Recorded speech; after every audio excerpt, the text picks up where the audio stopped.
Alagay. Gawa tayo ng merienda, mango float. Ayan. Inano ko na po yung mangga para sa mga ingredients natin. Inano ko na sa ganyan para mahiwa-hiwa. Pasensyahan nyo na yung ano ko ha, sangkalan. Pinaglumaan pa yan ni Rizal. Ay nako.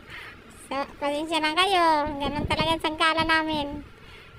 Lumang-luma na po yan. Yan, hiniwa-hiwa ko na po yan. Tapos ilagay ko muna po yung mangga.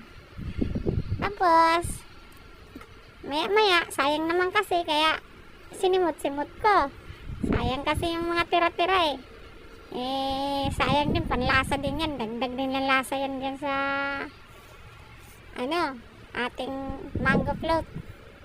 Ayan yung crackers na ilalagay natin doon para yan.